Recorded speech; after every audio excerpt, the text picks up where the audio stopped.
Welcome back, everybody, to another Granbury TV interview. I'm Shanna Smith-Snyder with the City of Granbury, and joining me today is Manny Rendiero and John Thompson. Thank you so much for taking time out of your busy day to come and join us and tell us a little bit about what's going on with the Brazos Buzzard Radio Control Club. Is that correct? That's correct. Wonderful. Well, thank you so much for joining us again, and tell us a little bit about your club and how people can get involved and what exactly you do.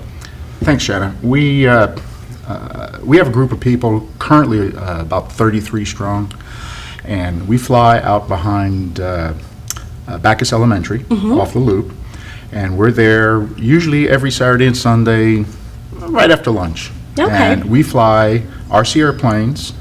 This plane in particular is a nitro. Beautiful plane. It runs on nitro. We have electric planes also. Some people bring out helicopters. There's one gentleman who even brings out a jet. Wow. So there's all types.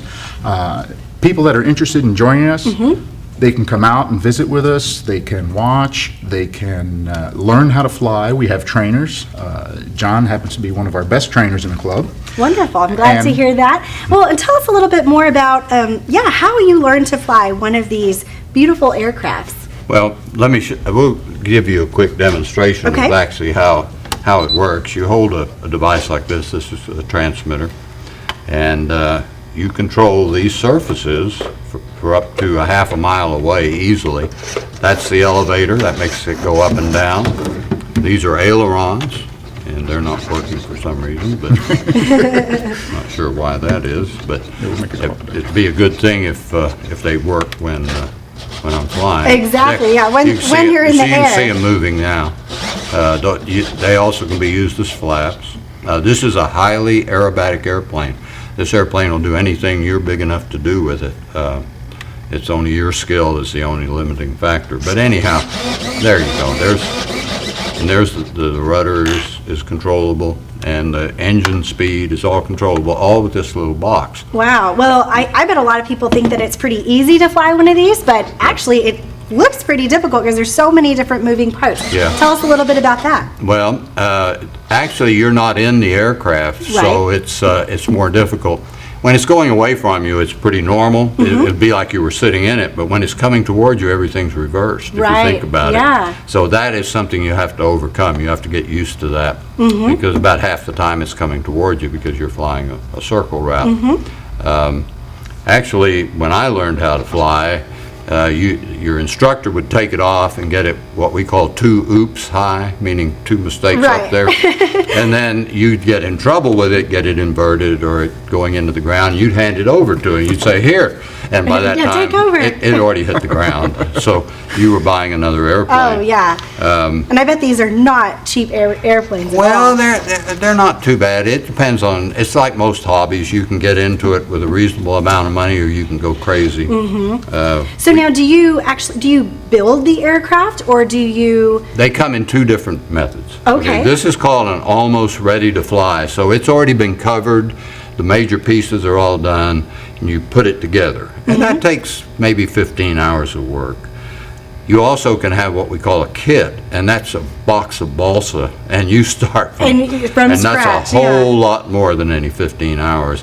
Most of us fly what we call ARFs, or almost ready to fly. Okay. So it's not a huge investment in time like it used to be to build them. Probably just time to learn how to fly the aircraft. So do you, when you invite new members or people are interested in joining you, do you do any lessons? Do you offer lessons, or is it kind of learn as you go? Let Manny talk about that, how we do it now, where we don't break airplanes. Every plane has its own transmitter. When we teach people, we have a buddy system.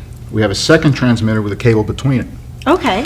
The owner of the plane, or the pilot, takes the plane off after some initial instruction to the student.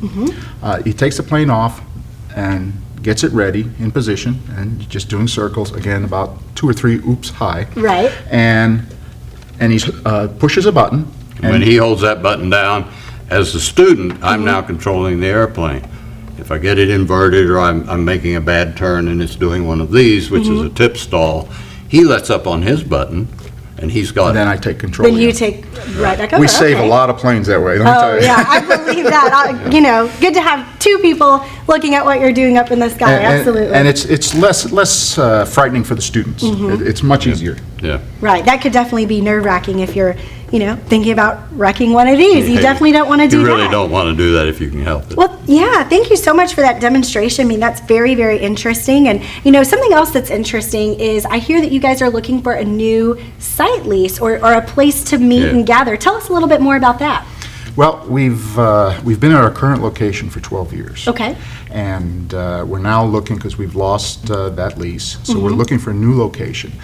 We need somewhere between 3 acres to 10 acres, depending on the area. Right. Generally, it's in a farm type area where there's lots Lot of of land. space. So, because the 3 acres is for our runway and our parking and our shade structure. Right. And then the overfly, depending, if it's just a farm, then we can overfly and bring the plane back into the runway. So Right. we only need 3 acres. If there's more constraints, then we'll have to increase that space. So it really depends on the area that we're Right. looking at. But we're looking to get in somewhere as soon as possible, so we can set up and continue teaching Right, and continue to continue to meet. fly. Yeah, And absolutely. It actually, sounds like a great we hobby. do no damage to the land while we're there. Actually, we improve it sometimes because we'll go in and remove some mesquite trees Right, or stuff right. that a landowner doesn't want there anyway. So that's, some people are concerned about that. What are you going to do to my land? We don't pour pavement. We Right. do nothing but grass runways. And Okay. So it's not going to harm the land at all. We Just put up- looking for a great space. We put up a shade structure and a removable, both are removable, the security fence and the shade structure. And we are also insured, as well as the site owner will be insured through the AMA, which Okay. we provide the insurance. Oh, okay. And that insurance, depending on the situation, has coverage from $2.5 million up to $5 million. Okay. Well, so if people are interested and our viewership is watching out there, how would they get in contact with the club, either for the, potential site lease or to join your club? They can go to the club website, Okay. which is brazosbuzzards.org. Okay.